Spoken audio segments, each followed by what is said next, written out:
और भाई के तौर पे दोनों तरफ से देखना चाह रहा हूं, भाई को भी अलग नहीं कर सकते ना, अपने बच्चों को अलग कर सकते, सीधी बात है। हाँ। ये कान से निकाल दो दिमाग से, फितने जमा करके यहां तक पहुंचा दो, भाई और भाभी को अलग कभी नहीं करूंगा, कभी नहीं करूंगा, कभी नहीं करूंगा। तो ये याद रखना, बहुत हो गया, बहुत हो गया।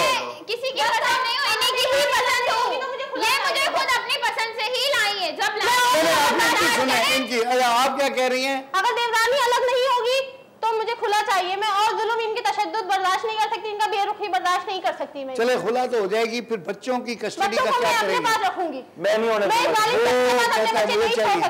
अपने पास भी रखना चाहता हूँ बच्चे, मेरे भी जितने बच्चे हैं उतना उठते हैं।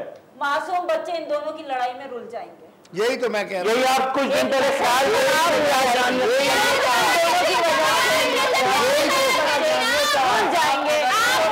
पे चलता तो आज ये मुसीबत ना आती। मुझे गुस्से जैसा बस ये इतना तशद्दुद करता है मेरी बहन पर, इतना तशद्दुद करता है कि इसकी हाउस में इसकी मतलब औरतें पूछती हैं कि रात को बहन कौन सा अच्छा सलूक करती है? ताली एक हाथ से नहीं बजती, ताली दोनों हाथों से बजती है, कभी ताली एक हाथ से नहीं बजती है। दोनों हाथ यही बने हुए हैं, एक देवरानी एक मेरा शौहर। अब वो मैं समझ गया। देखो बेटा मेरी बात रखती है, मुझे समझ नहीं आती। तुम्हारी आंखों में पट्टी बनी हुई है, मैं अपने मरहूम वालिद की कसम खा के बोल रही हूँ, तुम्हारा भी जीना हराम कर देंगे, तुम्हें भी बर्बाद कर देंगे, ये दोनों तुम्हें मिलकर बर्बाद कर देंगे। चुप हो जाओ जज साहब। बेटा आप जरा चुप रहो। बात यह है कि मैं इस नतीजे पे पहुंचा हूँ, आप लोग मिलकर नहीं रह सकते एक जगह पे।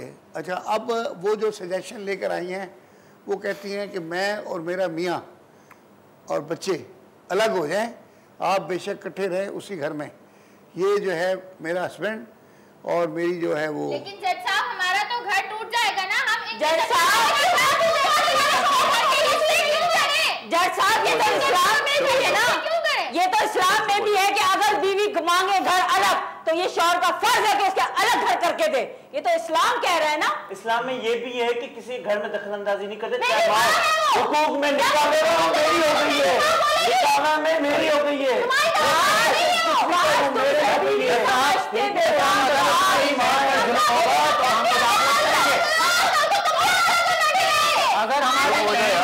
अगर हमारी बहन पर जुल्म होगा तो हम मुदाखलत करेंगे।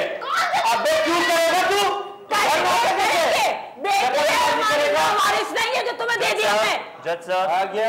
जज साहब, बात यह है कि मैंने बहुत बार देखा है भाई की तरफ से भी जो रवैया है भाभी के साथ वो गलत है, लेकिन इसका हरगिज़ ये मतलब नहीं है कि मेरे भाई का मेरी बीवी के साथ कोई इस तरह का अफेयर या कुछ नहीं है। बिल्कुल कुछ भी इस किस्म की बात नहीं है। आपको तसल्ली है तो सबको तसल्ली है। बिल्कुल सर। और सर भाभी मुझे मुकम्मल करने दें। मेरी देवरानी मेरे शौहर के साथ खेल रही होती, जब ये आता है तो उसको झाड़ के इसकी बीवी इसको झाड़ती है। इन दोनों की जिंदगी बर्बाद करके रखी है, मगर उसको अभी समझ में नहीं आ रहा। वो आगे इसको समझ में आएगा कि इसकी जिंदगी बर्बाद है।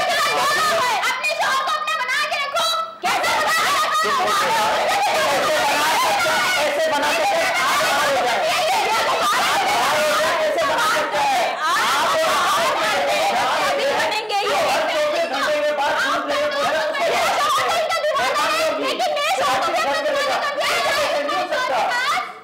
अच्छा, आपके बच्चों की उम्रें क्या हैं?